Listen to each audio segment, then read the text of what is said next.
Usando información obtenida de nuestra plataforma interactiva, este video da un recuento sobre los hechos ocurridos la noche del 26 y la madrugada del 27 de septiembre de 2014, en Iguala y sus alrededores. A las 17:30 horas del 26 de septiembre, cerca de 80 estudiantes de la Escuela Normal Rural de Ayotzinapa se dirigieron hacia el norte del estado de Guerrero, en dos autobuses que habían tomado anteriormente.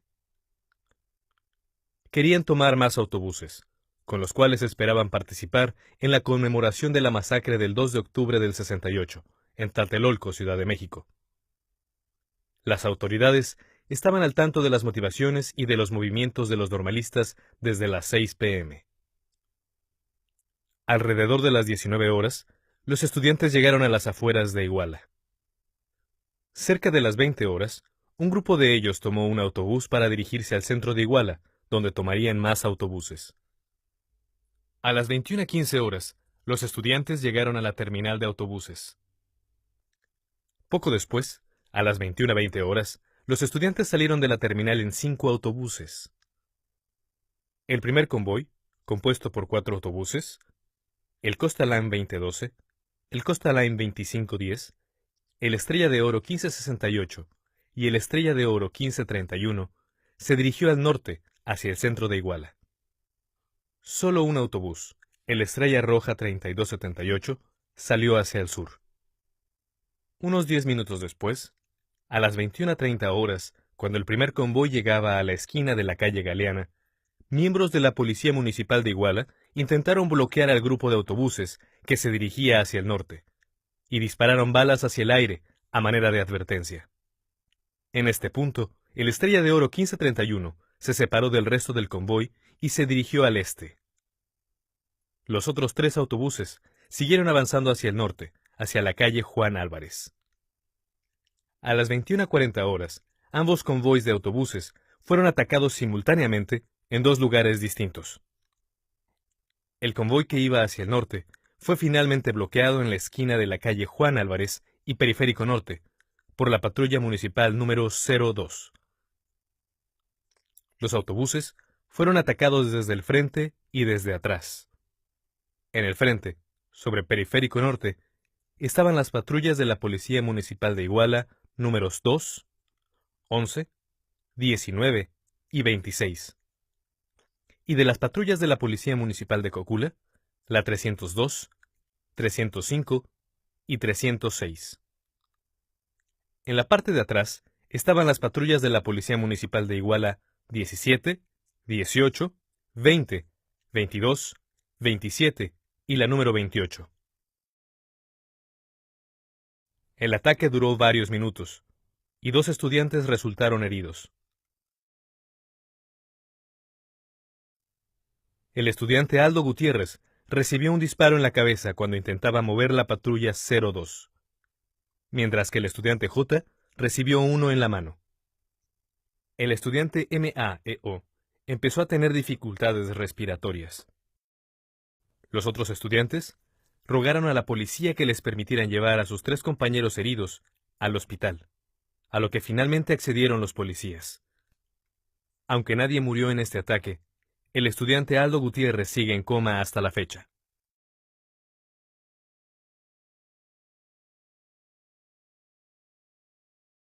Al otro lado de la ciudad, aproximadamente a la misma hora, el autobús Estrella de Oro 1531 fue bloqueado debajo de un puente, casi frente al Palacio de Justicia del gobierno estatal, por hasta 4 patrullas de la Policía Municipal de Iguala, quienes comenzaron a agredir a los estudiantes dentro del autobús. Unos 15 minutos después, una patrulla de la Policía Ministerial llegó a la escena, donde pudo ver a 4 patrullas de la Policía Municipal y a 8 efectivos alrededor del autobús. Durante este ataque, el número de patrullas incrementó a 8, incluyendo a las patrullas 24, 28 y 26, más otra patrulla municipal que estaba en dirección contraria al autobús. A las 22:20 horas, 150 metros antes de la escena del autobús Estrella de Oro 1531, el autobús Estrella Roja fue detenido por 2 patrullas no identificadas. Policías armados obligaron a los tripulantes a dejar el autobús, sin ser atacados en este punto. Mientras los estudiantes huían hacia Iguala, 3 patrullas de la Policía Municipal de Iguala intentaron interceptarlos. Temiendo por su vida, los estudiantes se dirigieron hacia la colonia Pajaritos. Poco después de las 22:30 horas, un agente militar, que declaró que estuvo presente en la escena del Palacio de Justicia entre las 22 y las 23 horas, tomó una fotografía de los hechos con su celular. Reportó que más patrullas llegaron al lugar en el que estaba siendo atacado el autobús Estrella de Oro 1531. La Policía Federal también estaba presente. Para entonces, el autobús ya estaba rodeado por unas 12 patrullas. Usando gas lacrimógeno, la policía obligó a los estudiantes a salir de este autobús.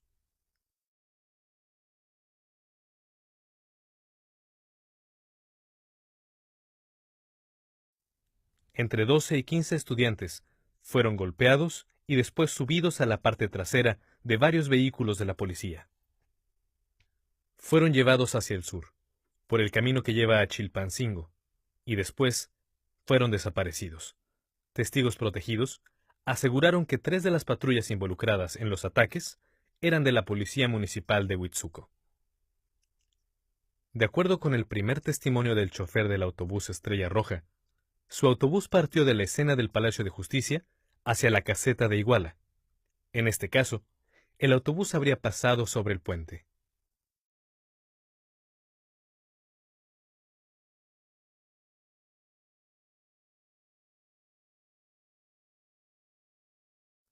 Cerca de las 22:15 horas, de regreso a la escena de Juan Álvarez y Periférico Norte, la Policía Municipal de Iguala abrió fuego sobre la parte trasera del convoy de autobuses. El ataque estaba principalmente dirigido a la Estrella de Oro 1568, donde el estudiante FM recibió heridas de bala. Los estudiantes de ese autobús rápidamente se entregaron. Los policías pusieron a los estudiantes sobre el piso, para después subirlos a la parte trasera de 6 o 7 patrullas, incluyendo las número 17, 18, 20, 22, 27 y 28. Entre 20 y 30 estudiantes del autobús Estrella de Oro 1568 fueron aprehendidos de esta manera. Todos ellos, a excepción de uno, fueron desaparecidos de manera forzada. Se trataba del estudiante FM, quien estaba herido y se le permitió ir al hospital. Aproximadamente a las 23 horas, cuando los policías ya se habían retirado con los estudiantes capturados, los estudiantes que quedaron en el lugar comenzaron a proteger las evidencias del ataque. A pesar de que varias agencias de seguridad en todos los niveles de gobierno ya sabían de los hechos y de que el cuartel militar estaba a minutos de distancia, ninguna agencia acudió a ayudar a los estudiantes o a procesar la escena del crimen.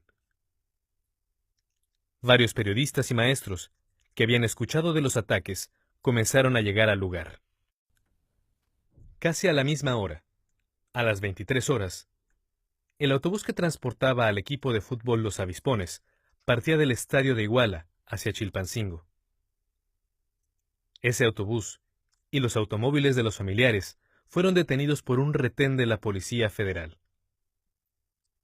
A las 23 horas con 10 minutos, la Policía Federal separó al convoy de Los Avispones, al permitirle a los familiares continuar por un camino de terracería hasta las cercanías de la caseta de Iguala, para luego seguir hacia Chilpancingo por la carretera federal.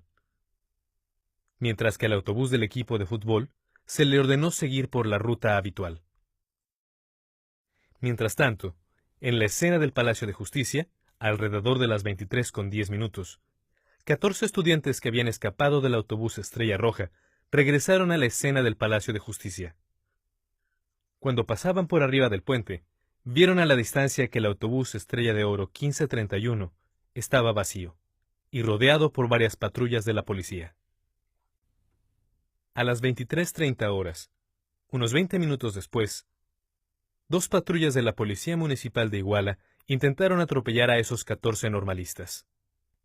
Patrullas de la Policía Ministerial también los persiguieron mientras corrían por Periférico Poniente hacia Periférico Norte. Poco después, funcionarios de la policía municipal también los perseguirían en la colonia 24 de febrero y les dispararían. Casi al mismo tiempo, a las 23:30 horas, se desarrollaban 4 ataques, 20 kilómetros al sur de Iguala, cerca del poblado de Santa Teresa. La identidad de los perpetradores de estos ataques sigue siendo investigada.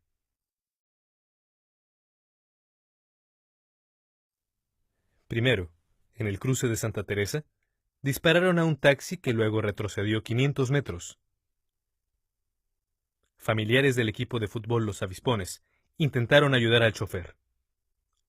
Una de las pasajeras del taxi, Blanca Montiel, fue asesinada en este ataque.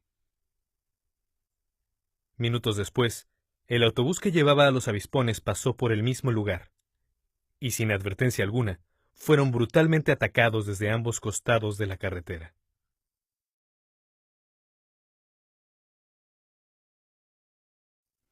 Los hombres armados volvieron a atacar e intentaron entrar al autobús. Uno de los jugadores del equipo, David Josué Evangelista, falleció en este lugar y otros 8 jugadores resultaron heridos. El chofer de este autobús, Víctor Manuel Lugo Ortiz, también fue herido y después murió esa noche en el hospital. Otro taxi que transportaba civiles se detuvo a 500 metros al norte de Santa Teresa, donde estaban 2 vehículos estacionados en la carretera. El taxi continuó su camino, pero fue atacado por policías a la altura del cruce, según los primeros testimonios. Nuevas investigaciones contenidas en el expediente apuntan a que se trataría de policías de Huitzuco en conjunto con miembros del crimen organizado. Un camión de transporte de mercancías también fue atacado y uno de sus pasajeros resultó herido. Poco después, 500 metros al norte de la misma carretera, otro taxi fue atacado por sujetos no identificados. Los disparos provenían de las colinas que están al lado del camino. El conductor fue lesionado. Cuando los atacantes se dieron cuenta que habían disparado contra un autobús equivocado, partieron hacia Santa Teresa en 4 vehículos, disparando indiscriminadamente a los vehículos que pasaban por el lugar. Durante la hora posterior a estos ataques, las víctimas de Santa Teresa no recibieron ninguna ayuda, a pesar de las llamadas de auxilio y de la presencia de fuerzas de seguridad en el lugar. Había 5 patrullas federales, 2 patrullas militares y 4 patrullas ministeriales. De acuerdo con los testimonios de las víctimas, todos los efectivos de seguridad presentes en el lugar se negaron a brindarles ayuda. Las ambulancias llegaron finalmente a la escena a las 0:47. Cerca de la medianoche, civiles armados instalaron bloqueos carreteros. 1 a 3 kilómetros al sur del cruce de Santa Teresa, cerca del poblado de Sabana Grande. Y otro 30 kilómetros al sur, cerca de Mezcala. En este punto, hombres fuertemente armados dispararon contra los vehículos que pasaban e hirieron a varias personas. Este bloqueo se mantuvo hasta las 2 a.m. Algunos testimonios aseguran que este bloqueo fue reinstalado a las 6 a.m. Entre las 0:15 y las 0:40, el servicio de grúas empezó a retirar al autobús Estrella de Oro 1531 de la zona del Palacio de Justicia. De regreso a Periférico Norte, los estudiantes que habían protegido la escena del crimen estaban dando una conferencia de prensa en la calle, en la que denunciaban los ataques. Los estudiantes declararon que en ese momento varios vehículos pasaron por la escena, pero ninguno les ofreció ayuda. Entre ellos estaban 2 patrullas de la policía, una patrulla de protección civil y una camioneta. 15 minutos después, una camioneta blanca con una antena, que transportaba personas armadas y que era similar a las de la policía ministerial, pasó por ahí. Varios autos sospechosos pasaron por el lugar, y el tráfico en Periférico Norte fue bloqueado. Alrededor de las 0:30, ocurrió un tercer y último ataque contra los estudiantes, maestros y periodistas que se encontraban en la calle Juan Álvarez, y que fue perpetrado por hombres fuertemente armados, sin uniforme. 3 de ellos venían en un Icon negro. Una camioneta Expedition roja también es sospechosa de haber participado en los hechos. Un taxi sospechoso también estaba en la zona.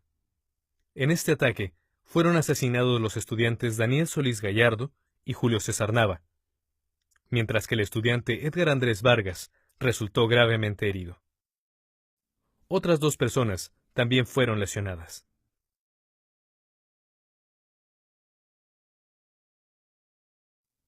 A la 1 de la mañana, cerca de 25 estudiantes y un profesor buscaron asistencia médica en el Hospital Cristina.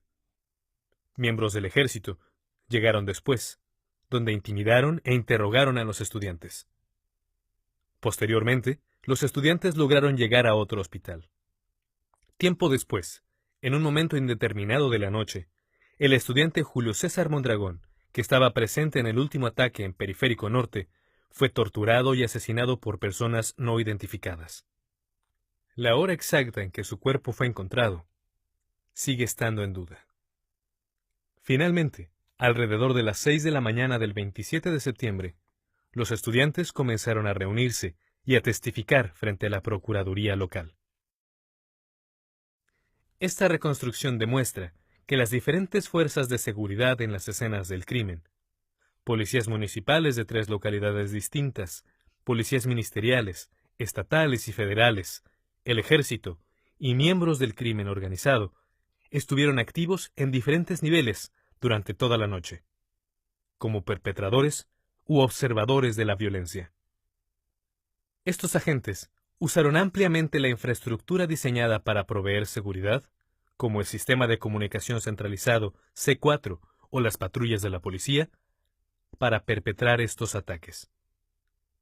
Esta reconstrucción también demuestra que los episodios de violencia, incluyendo la desaparición forzada de los estudiantes, tuvieron lugar casi simultáneamente, en presencia de distintas agencias del Estado y en diferentes partes de la ciudad.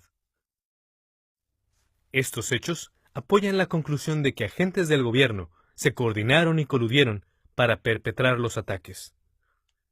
Todas las agencias se movilizaron, pero ninguna evitó los actos de violencia de aquella noche, lo que convierte al aparato gubernamental mexicano en corresponsable del asesinato de civiles y la desaparición forzada de los 43 normalistas, que persiste hasta hoy.